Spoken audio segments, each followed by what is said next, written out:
বিসমিল্লাহির রহমানির রহিম। সম্মানিত দর্শক সহ কুশিক্ষিত মূর্খ বাঙালিদেরকে গণতন্ত্র হত্যাকারী ও সার্বভৌমত্ব ধ্বংসকারী এবং গণহত্যাকারীদের সাথে পরিচয় করিয়ে দেব আজকের ভিডিওর মাধ্যমে। তো বন্ধুরা, এই তিনটি ঘৃণিত কাজের দল এবং প্রতিষ্ঠানের সাথে পরিচয় করিয়ে দেব দেশবাসীকে।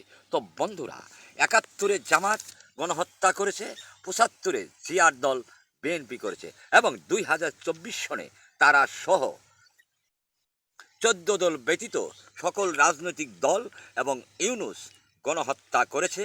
আমি আপনি সহ সারা বিশ্ব অবগত আছে। বন্ধুরা, গণতন্ত্র এরশাদ সহ এই দলগুলি ধ্বংস করেছে। তো বন্ধুরা, বাংলাদেশের সেনাবাহিনী গণহত্যা ও গণতন্ত্র ধ্বংস করা তারাই করেছে এবং সহযোগিতা করেছে। যেমন বাংলাদেশে ১৪ দল ব্যতীত ধর্ম ব্যবসায়ী দল সহ সকল রাজনৈতিক দল এবং ইউনুস এই গণহত্যাকারীদেরকে সেনাবাহিনী সর্বাত্ম শক্তি দিয়ে সহযোগিতা করতেছে। আমি আপনি সহ সারা বিশ্ব অবগত আছে। বাহিনী কোনোভাবেই এই গণহত্যার দায় এড়াতে পারে না। যেমন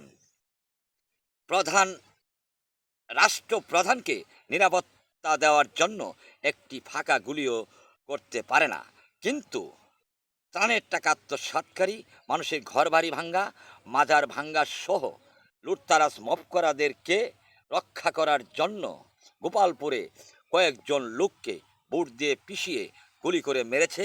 আপনি আমি সহ সারা বিশ্ব অবগত আছে। এই সেনাবাহিনী সার্বভৌমত্ব ও গণতন্ত্র ধ্বংসকারী বাহিনী।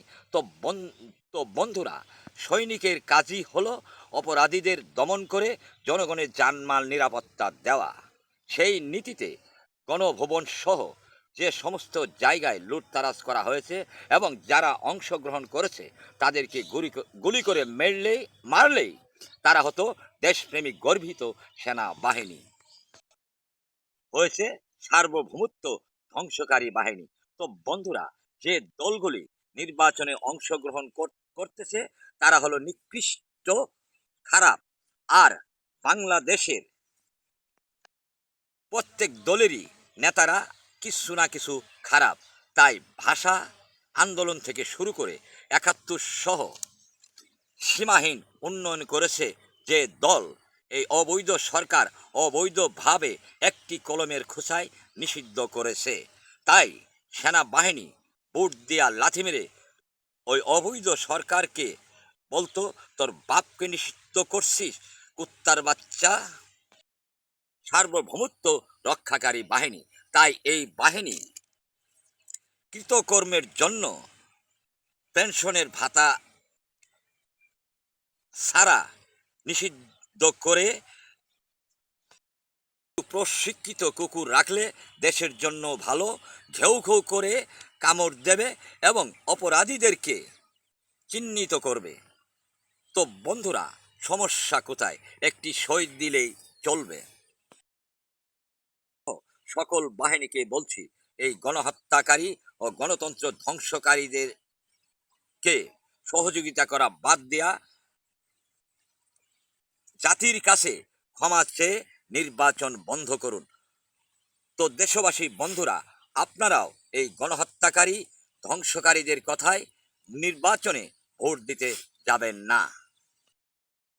আপনি অপরাধী। এই অবৈধ নেতা আপনাদেরকে কিছুই দিতে পারবে না। যেটুকু দেবে পার্স ছাড়া আর কিছুই দিতে পারবে না। তো বন্ধুরা, আমি বিশ্বের ৮০০ কোটি মানুষের প্রতিনিধি বলছি, ভোট খুঁজে খুঁজে বের করবে। গণহত্যা সমর্থন করার অপরাধে শাস্তি হবে।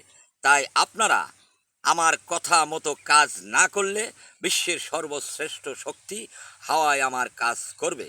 আমার কথা মতো কাজ করলে সোনার বাংলা, না করলে ধ্বংস বাংলা।